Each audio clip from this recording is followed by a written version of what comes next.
नमस्कार, news and competition के रगड़ चैनल में आपका स्वागत है। देखते हैं उत्तराखंड की 10 महत्वपूर्ण खबरें। पूर्व सैनिकों सीमांत में होगी तैनाती। रानी भाग एचएमटी की 45.33 एकड़ जमीन उत्तराखंड को मिली। विधानसभा के शीतकालीन सत्र की तैयारी शुरू। स्मार्ट मीटर में पैसे न होने पर भी रात में नहीं जाएगी बिजली। चार धाम यात्रा से उत्तराखंड में नए युग की शुरुआत। धामी पूर्व डीजीपी बीएस सिद्धू की जांच 6 साल से लंबित। आयुर्वेदिक विश्वविद्यालय 13 साल में फैकल्टी पद नहीं भर पाया। उत्तराखंड राजभवन विवेकाधीन कोष के वितरण पर उठ रहे हैं सवाल। एचएमटी की जमीन पर मिनी सिटकुल बनाने का रास्ता साफ। निगम के बाल्डों से यूजर चार्ज वसूलेगी बैणी सेना। हल्द्वानी पानी खरीदने में निकल रहा है जेब का पैसा। साइबर ठगों के निशाने पर रिटायर्ड अफसर और कर्मचारी। गोदाम में एक दुकान में छठी बार चोरी। अटल उत्कृष्ट स्कूलों में अब उत्तराखंड बोर्ड परीक्षाएं नहीं होंगी। खिलाड़ियों को मिलेगा स्पेशल परीक्षा में मौका। हरीश रावत की अल्मोड़ा हरिद्वार सीट पर नजर। नहर कवरिंग के कार्यों में लापरवाही से भड़के भगत। सिटकुल घोटाला एसआईटी जांच पूरी। मुख्यमंत्री पुष्कर सिंह धामी ने कहा कि प्रदेश सरकार सीमांत में पलायन रोकने के लिए हिम प्रहरी योजना पर काम कर रही है। इसके तहत 10,000 पूर्व सैनिकों, अर्ध सैनिकों और युवाओं को प्रशिक्षित कर सीमांत में तैनात किया जाएगा। गुरुवार को हरियाणा के सूरजकुंड में केंद्रीय गृह मंत्री अमित शाह की अध्यक्षता में आयोजित राज्यों के गृह मंत्रियों के चिंतन शिविरों में उत्तराखंड के मुख्यमंत्री पुष्कर सिंह धामी ने आंतरिक सुरक्षा को लेकर राज्य की तैयारी का खाका पेश किया। धामी ने कहा कि सीमांत गांव देश के प्रथम प्रहरी है और इनका समुचित विकास करना सरकार का कर्तव्य है। इन क्षेत्रों से पलायन रोकने के लिए स्थानीय युवाओं को एनसीसी से जोड़ने का अभियान चल रहा है। इसी तरह राज्य के 10,000 सेवानिवृत्त सैनिकों, अर्धसैनिकों और युवाओं को सीमा सुरक्षा को लेकर प्रशिक्षित कर सीमांत में तैनात करने के लिए हिम प्रहरी योजना पर काम चल रहा है, जिसमें केंद्र सरकार से प्रतिमाह 5,000 करोड़ की सहायता अपेक्षित है। सीमावर्ती क्षेत्रों में पर्यटन बढ़ाने के लिए इनर लाइन प्रतिबंध में छूट के लिए भी केंद्र से अनुरोध किया गया है। धामी ने कहा कि उत्तराखंड कठिन भौगोलिक परिस्थितियों के साथ ही तिब्बत, चीन और नेपाल के साथ सीमा साझा करता है, इसलिए राष्ट्रीय सुरक्षा को राज्य सर्वोच्च स्थान देता है। उन्होंने कहा कि कानून व्यवस्था के सुचारू संचालन के प्रदेश में समान नागरिक संहिता लागू करने के लिए विशेषज्ञ समिति का गठन किया गया है। समान नागरिक संहिता लागू होने से राज्य में सभी धर्मों के निवासी लाभान्वित होंगे। इससे महिलाओं की स्थिति में भी सुधार आएगा। केंद्र सरकार ने नैनीताल के हल्द्वानी और रानीबाग में स्थित एचएमटी के 45.33 एकड़ जमीन उत्तराखंड को दे दी। इसके बाद अब इस जमीन पर औद्योगिक विकास और नए उद्योग की स्थापना का रास्ता साफ हो गया है। राज्य सरकार लंबे समय से इस जमीन को लेने के लिए प्रयास कर रही थी। मुख्यमंत्री पुष्कर सिंह धामी ने संदर्भ में प्रधानमंत्री नरेंद्र मोदी और केंद्रीय भारी उद्योग मंत्री महेंद्र नाथ पांडे से अनुरोध किया कि इसके बाद अब केंद्र सरकार ने इस संदर्भ में आदेश जारी कर दिए हैं। विदित है कि रानीबाग और हल्द्वानी में एचएमटी की करीब 45.33 एकड़ भूमि है। एचएमटी फैक्ट्री बंद होने के बाद से ही इस जमीन का उपयोग नहीं हो पा रहा है। राज्य सरकार ने इस क्षेत्र में औद्योगिक विकास के लिए सिटकुल की स्थापना का निर्णय लिया था। पूर्व में हुई कैबिनेट की बैठक में यहाँ का मास्टर प्लान करने के निर्देश भी दिए गए थे। इसके बाद अब इस जमीन के उत्तराखंड को मिलने का रास्ता साफ हो गया। भूमि के बदले राज्य सरकार केंद्र को 72 करोड़ 2,10,000 रुपये अपने रिजर्व प्राइस के रूप में देगी। सरकार की योजना के अनुसार एचएमटी और इसके आसपास की करीब 60 एकड़ जमीन पर एक नया सिटकुल बसाने की है, जहां पर सर्विस और आईटी से जुड़े उद्योगों को बढ़ावा दिया जाएगा। सिटकुल के एमडी रोहित मीणा ने कहा कि सरकार का इरादा है कि एचएमटी की 45.33 एकड़ जमीन के अलावा 12 एकड़ राजस्व भूमि और 30 एकड़ के करीब वन भूमि का उपयोग सिटकुल के निर्माण के लिए किया जाएगा। उत्तराखंड में मार्च 2023 के बाद से घरों में पुराने बिजली के मीटर के स्थान पर नए स्मार्ट मीटर लगने शुरू हो जाएंगे। इसके बाद ना मीटर रीडिंग की टेंशन रहेगी, ना बिल भुगतान को लेकर लाइन में लगने की। स्मार्ट मीटर में प्रीपेड मीटर जैसी व्यवस्था होने के बावजूद रात के समय और यहां तक कि सार्वजनिक अवकाश वाले दिन भी पावर कट नहीं होगा, भले ही प्रीपेड व्यवस्था में पैसे न हो। वहीं पहाड़ी जिलों के दूरस्थ ग्रामीण क्षेत्रों को स्मार्ट मीटर से मुक्ति दी गई है। उत्तरकाशी, चमोली, पिथौरागढ़ के सीमावर्ती क्षेत्रों में पुराने मीटर की व्यवस्था ही चलती रहेगी। केंद्र सरकार की आरडीएसएस योजना के तहत उत्तराखंड में 16 लाख नए मीटर लगने हैं। इस स्मार्ट मीटर में प्रीपेड मीटर जैसी व्यवस्था भी रहेगी। इसके बाद ऊर्जा निगम को बिजली भुगतान को लेकर उपभोक्ताओं के चक्कर नहीं काटने होंगे। जैसे ही प्रीपेड मीटर के रूप में आपके नए मीटर में रिचार्ज खत्म होगा, बिजली अपने आप कट जाएगी। इस राहत के तहत रात के समय रिचार्ज खत्म होने पर पावर कट नहीं होगा। मुख्यमंत्री पुष्कर सिंह धामी ने इस बार की चारधाम यात्रा को बेहद सफल करार दिया है। धामी ने इनका श्रेय प्रधानमंत्री नरेंद्र मोदी को देते हुए कहा कि पीएम के मार्गदर्शन में चारधाम यात्रा ने नए कीर्तिमान बनाए हैं। साथ ही कहा कि सरकार के प्रयासों से चारधाम यात्रा की रौनक लौटी है। अगले केदारनाथ यमुनोत्री में ही घोड़ा खच्चर हेली सेवा और डंडी कंडी से 211 करोड़ रुपए का कारोबार हुआ। मुख्यमंत्री ने गुरुवार को मीडिया को जारी एक बयान में कहा कि प्रधानमंत्री मोदी कह चुके हैं कि आने वाला दशक उत्तराखंड का होगा। इसकी शुरुआत बेहद सफल चारधाम यात्रा से हो चुकी है। यात्रा से राज्य में आर्थिक गतिविधियों को बढ़ावा मिलेगा। मुख्यमंत्री ने कहा कि पीएम ने पर्यटक श्रद्धालुओं से अपनी यात्रा के बजट का 5% हिस्सा स्थानीय उत्पाद खरीदने पर खर्च करने की अपील की है। इससे भविष्य में चारधाम यात्रा स्थानीय उत्पादों के लिए बड़ा मार्केट बनेगी। इससे विभिन्न क्षेत्रों में इतनी रोजी रोटी मिलेगी कि उसकी कल्पना भी नहीं की जा सकती। आने वाला समय भी में यात्रा के दौरान स्थानीय उत्पादों के प्रचार बिक्री की व्यवस्था हम सुनिश्चित करेंगे। सीएम ने कहा कि यात्रा आत्मनिर्भर भारत की संकल्पना को भी साकार करती है। चारधाम यात्रा प्रदेश के आर्थिकी की लाइफलाइन है। पीएम ने देश की सांस्कृतिक विरासत को पुनर्स्थापित किया है। इसके विजन के अनुरूप ही केदारनाथ और बद्रीनाथ धाम का पुनर्विकास किया जा रहा है। सीएम ने कहा कि सरकार के प्रयासों और कुशल यात्रा प्रबंधन की बदौलत इस वर्ष 46 लाख श्रद्धालुओं ने चार धाम यात्रा की है। बीते 2 दशक में तीर्थ यात्रियों का यह सबसे अधिक आंकड़ा है। अकेले केदारनाथ धाम में 45.36 लाख भक्तों ने बाबा केदार के दर्शन किए।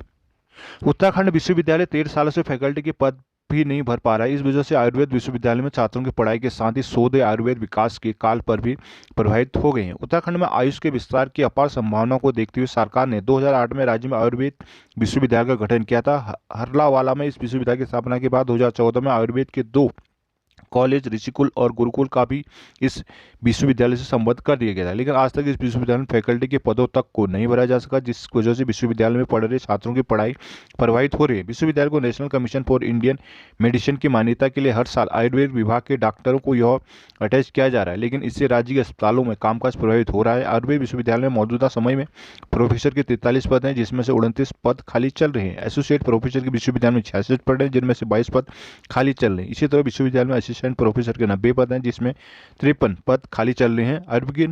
आयुर्वेद विश्वविद्यालय के कुल सचिव डॉक्टर राजेश कुमार अदाना ने विश्वविद्यालय में फैकल्टी के पदों के खाली होने की पुष्टि की है। उन्होंने कहा कि असिस्टेंट और एसोसिएट प्रोफेसर के पद रिजर्व कैटेगरी के अभ्यर्थी न मिलने की वजह से खाली हैं। उत्तराखंड राजभवन द्वारा वितरित किए गए विवेकाधीन कोष पर भाकपा माले ने सवाल उठाए हैं। भाकपा माले के गढ़वाल सचिव इंद्रेश मैखुरी ने कहा कि इस प्रकार कर्मचारियों को प्रोत्साहन और अन्य टिप्स पर लाखों रुपए खर्च करना न सिर्फ गंभीर विषय बल्कि राजभवन की गरिमा के विपरीत भी है।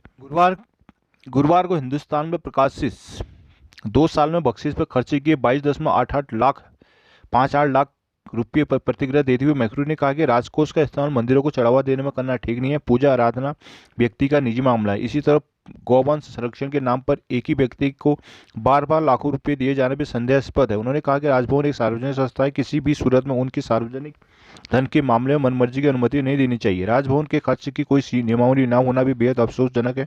पहले ही 60,000 करोड़ से अधिक के कर्जे में डूबे प्रदेश की सर्वोच्च संवैधानिक पद के यह साहा खर्ची किसी भी हाल में स्वीकार्य नहीं हो सकती। वहाँ प्रदेश के आप प्रवक्ता रविंद्र आनंद ने कहा कि राजभवन का विवेकाधीन कोष निजी संपत्ति पूंजी नहीं है, बल्कि यह एक गरीब राज्य के आम लोगों से टैक्स के रूप में लिया गया पैसा है। इसे इस तरह निजी तौर पर इस्तेमाल करना किसी भी रूप में जायज नहीं है। भाजपा को इस पर सफाई देनी चाहिए। इस बारे में भाजपा प्रदेश प्रभारी मनबीर सिंह चौहान संपर्क किया गया, लेकिन उन्होंने सीधे कोई टिप्पणी नहीं की। चौहान ने कहा कि उन्हें इस प्रकरण की जानकारी नहीं है। संवैधानिक संस्थाओं पर टिप्पणी उचित नहीं होगी। वन भूमि कब्जाने के मामले मुकदमे का सामना करने वाले उत्तराखंड के पूर्व डीजीपी बीएस सिद्धू की विभागीय जांच 6 साल से पूरी तरह नहीं हो पाई है। सिद्धू को 2016 में रिटायरमेंट से एक दिन पहले चार्जशीट सौंपी गई थी। फिलहाल वे अंतरिम पेंशन प्राप्त कर रहे हैं। प्रदेश के पूर्व डीजीपी बीएस सिद्धू पर मंसूरी वन प्रभाग के अधीन बीरगिरवाली राजभवन के आरक्षित वन क्षेत्र में भूमि खरीदने और पेड़ों का अवैध कटान के आरोप पर उन पर तत्कालीन दरोगा निर्विकार सिंह ने पद का दुरुपयोग करते हुए जांच प्रभावित करने के लिए उत्पीड़न का भी आरोप लगाया था। शासन ने उन्हें सेवानिवृत्त होने से ठीक एक दिन पहले 29 अप्रैल 2016 को चार्जशीट थमा। एचएमडी भारत में काफी प्रोडक्ट बनाती थी, लेकिन इनका मुख्य प्रोजेक्ट घड़ियां रहा। 1995 में टाइटन को घड़ियां बनाने का लाइसेंस मिल गया। प्रतिस्पर्धा की दौड़ में टाइटन ब्रांड एचएमटी को पीछे छोड़ता गया, जिसके चलते लोगों ने एचएमटी को छोड़कर टाइटन को पसंद किया। इस वजह से कंपनी धीरे धीरे नुकसान में आने लगी और साल 2016 में एचएमटी को पूरी तरह से बंद कर दिया गया।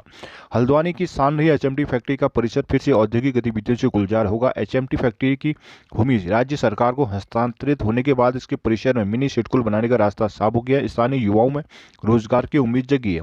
मुख्यमंत्री पुष्कर सिंह धामी ने 1 सितंबर को रानीबाग में आयोजित जनसभा में एचएमटी फैक्ट्री परिसर को मिनी सिडकुल के रूप में स्थापित करने की घोषणा की थी। उन्होंने कहा था कि एचएमटी फैक्ट्री की भूमि जल्द ही राज्य सरकार को हस्तांतरित कर दी जाएगी, जिसके तहत राज्य सरकार की ओर से 72 करोड़ केंद्र सरकार को जमा कर दिए जाएंगे। गुरुवार को भूमि हस्तांतरित होने की कार्रवाई पूरी होगी। इसके बाद क्षेत्र में मिनी सिडकुल बनाने की योजना को पंख लगने शुरू होगी। एचएमटी को साल 1953 में भारत सरकार ने शुरू किया था। हिंदुस्तान मशीन टूल्स नाम से स्थापित यह फैक्ट्री शुरुआत में एक टूल बनाने का काम करती थी, लेकिन कुछ सालों में इसने घड़ियां, ट्रैक्टर, प्रिंटिंग मशीन, बोरिंग बनाना शुरू किया। एचएमटी ने दुनिया में काफ़ी सारी अच्छी टेक्नोलॉजी कंपनियों के साथ मिलकर बेहतर प्रोडक्ट बनाने को दिए, यहाँ काफ़ी ज़्यादा पसंद की जाए। रानीबाग ने 1985 में फैक्ट्री स्थापित की। एक समय हुआ जब एचएमटी की घड़ियां लोगों की शान का प्रतीक हुआ करती थी। एचएमटी भारत की सबसे बड़ी घड़ी निर्माता कंपनी थी। इसका निर्माण भारत सरकार ने किया था।